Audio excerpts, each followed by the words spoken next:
And now, friends, fans, and dairy products of all ages, introducing the new sidekick for my channel, Zug, the gob with the golden gun. Just kidding. Anyway, this is another poorly thought out gag to begin a video in which I am actually going to do the video that I said I was going to do, and not a video on D&D Next, pissing me off. Yes, that's right, it's an unboxing video for Shin Megami Tensei 4 for the Nintendo 3DS. Okay, so this limited edition box set contains a 164-page full-color strategy and design book by renowned guide publisher Prima Games, which includes the official starter strategy guide, as well as pages of concept and endgame artwork. The Shin Megami Tensei Music Collection CD, offering a collection of tracks specifically selected from across the 20-plus year history of the Shin Megami Tensei series. And a collectible slipcase, featuring designs by character designer Masayuki Dao. I'm probably pronouncing that wrong. Okay, so let's start with the parts of the thing that we can see without taking anything out of the box. The slipcase. This is the first time I've seen a box being listed as a major feature of the thing, but as you can tell, the artwork on this box is actually pretty darn good. You probably can't see the dark section over here, but I'll bring it a little closer in hopes that you can make out a little bit of the detail. You can look at the picture online. Yeah, the artwork is generally very, very freaking good. You have the chaos side looking a bit more sinister than the light side, which is looking a little bit on the bay side.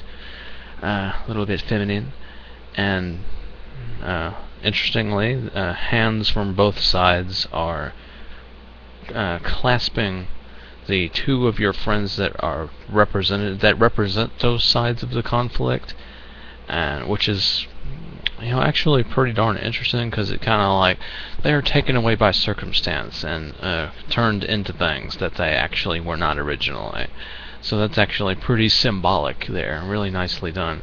My only real complaint about the box, because it's actually a pretty darn nice box, really sturdy, a lot better than a lot of the slipcases I've seen for collector's edition sets, is the fact that it's solid and sturdy. My only complaint is that this little thing on the back that I was reading the stuff off of, that is like the back of a game cover, is a little flap of paper and not actually the back of the box, and it's not even that well secured. I would have, if they were going to make this something you could remove, I wish they had like put this weak adhesive on more than just one corner, so if you wanted to keep it there like I do, you could just keep it on there. Because it's not like there's new art on the back, it's just the same as it is on the front of the slipcase. And let's be honest, most of the time this is just going to be on your shelf like this, so you won't see that. So what's the point?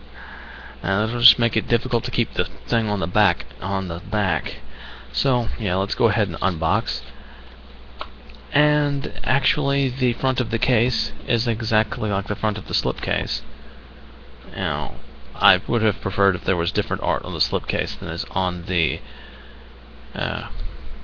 DS cartridge, and even the back is the same as the game summary on the back. This I can tolerate being identical, but yeah, box. It's a DS box. It's pretty damn good and interesting. Like most 3DS boxes, it's kind of hard to get open, and there's no manual in here. There's just the Nintendo shop code, which I will cover up, so you can't like register it. And you'll notice I actually don't have the game in there. It's because I took it out to play it, so I can give some opinions on it.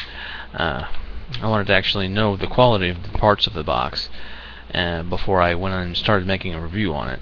I mean, it's kind of be a bit silly to do that and not have any idea of the quality of the components. And also, where's the heck happened to that slipcase? Okay, so anyway, also in there is the music collection. Oh wait, you'll actually I mentioned that the box it seems a little lazy to me to have the same art be on the slipcase as in the actual video game case. You'll notice a lot of the components of this collector's edition are actually pretty half-assed. Notably, Shin Megami Tensei Music Collection. It's not a soundtrack. It's only actually got 8 tracks on there, and there are let's just Prelude 1, Prelude 1, Prelude 2, Prelude 3, Hallucination 2, Overture, SDDS 4, and Reincarnation, with no indication of which Shin Megami Tensei games these came from, unless Prelude 1 is from Shin Megami Tensei 1, and Prelude 2 is from 2. I wouldn't know, because we didn't get those games in America. The first one we got was Shin Megami Tensei 3. But overall, the tracks Overture and SDDS4 are pretty nice. The rest are kind of hit and miss. But yeah, it's a half-assed music CD. It's not even a soundtrack, because there's not a terrible amount of music in this game. Most of it is on here, so I recognize most of the music from the video game in the box, so I'm not sure if they just copied music from previous generations, or for the video game, or it's not actually a selection from the history of Shin Megami Tensei. I wouldn't know. So yeah, anyway, there's also a lot of people complain about art books, and like Ashens complains about like nobody cares about art books, and Shin Megami Tensei, Atlas is famous for doing art books and their things, so they do one better and include a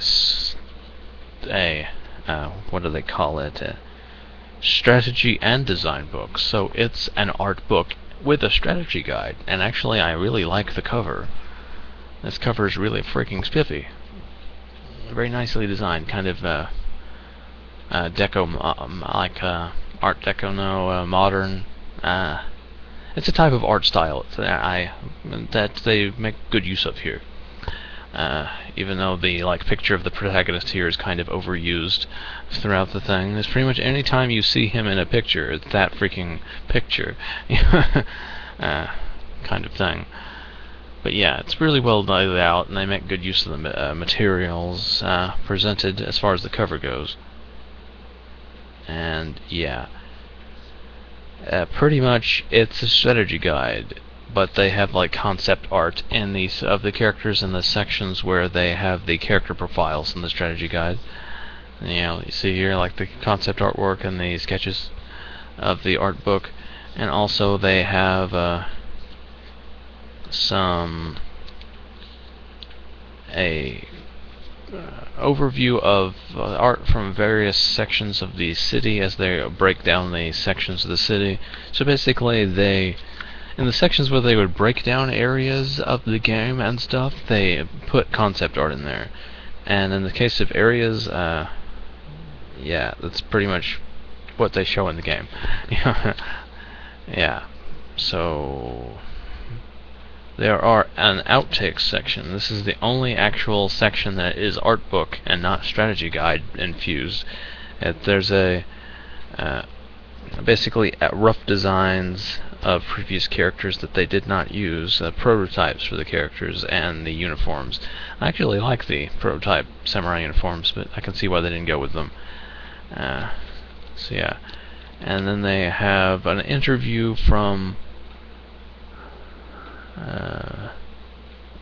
the 2 silent men of Shin Megami Tensei 4 and the special bonus Transect CD have provided commentary on their pieces below, as well as rare photos from the pipe organ recording session.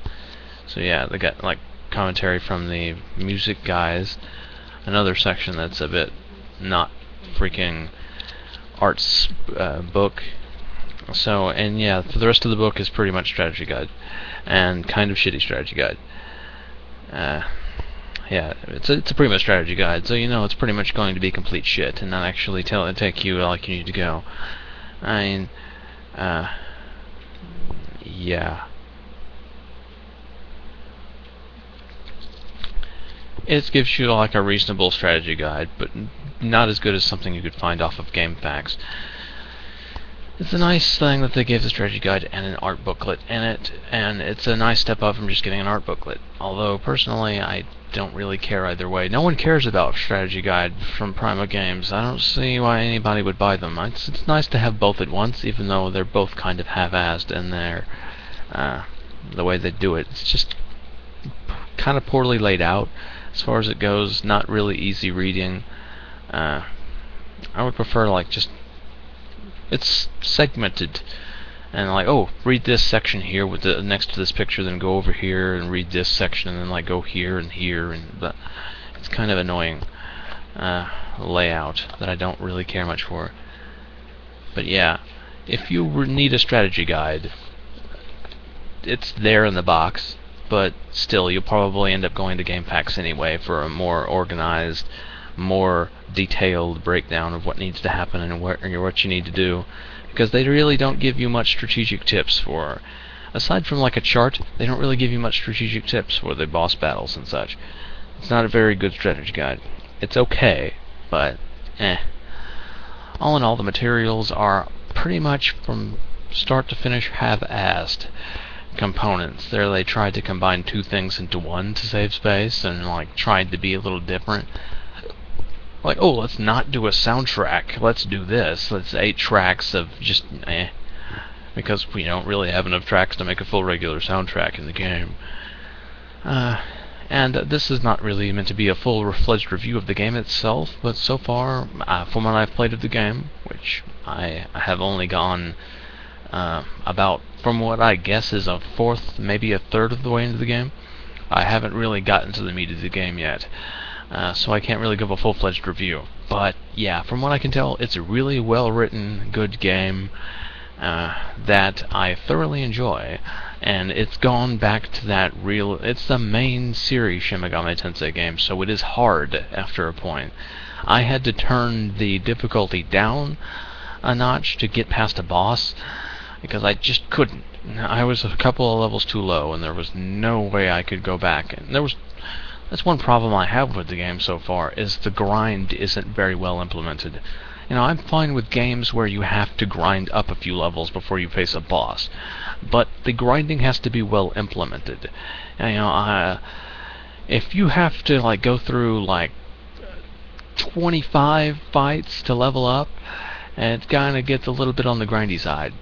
You know, like, oh, you need like 10,000 experience to level up. Here's enemies that are only worth 100 experience. Oh, and you can't go to this section, the last section you were in, the last dungeon, so you could get more substantial experience point rewards, and maybe contract with some stronger demons, because we don't want you to. Because this is just a point in the story where you can't go back there right now. That's just kind of poorly laid out, designed. I imagine I'm not the only one that has a problem with the grind in this game, but I'm probably not the... probably most people don't have a problem with the grind. But if you don't like grinding a lot, and you don't like difficult RPGs, you'll probably want to just turn the difficulty on this down. But otherwise, it is really, really well put together and written. However, at the beginning of the game, it breaks the mood almost immediately with some overly dramatic, cheesy voice acting. Like, imagine you're trying to establish a mood of, you know, mysteriousness and oh no, these mysterious, overwhelming entities are surrounding me, and I'm floating through this abyss, and they're like talking about how I'm the Messiah, and the world will be destroyed, and all these ominous things, and being enigmatic about everything. And then it's this goofy guy. It's pretty much me saying Sumba Hema Husnibube Heyo Homa Unde. Is that intimidating? Is that mysterious? Just some guy, you know, clearly reading off a list of weird words and trying to pronounce it right, and not putting any sort of acting or anything beside it. They should have put somebody else in that doing the voices for those ominous voices, making mysterious dialects. It broke the tension, and you know, it broke the mood before it was even established. Although near the ending cinematic, where there's this like this fuzzy girl you can't make out that says, "Please resurrect me, for the sake of the world, revive me," it was kind of creepy as frack and put me right in the mood. It was still kind of a stuttery start there. So anyway, once I have actually played a substantial portion of the game where I can give a thorough review of Shin Megami Tensei, I will review that then. And in the meantime, I will be enjoying the game and spending my idle time painting Warhammer miniatures.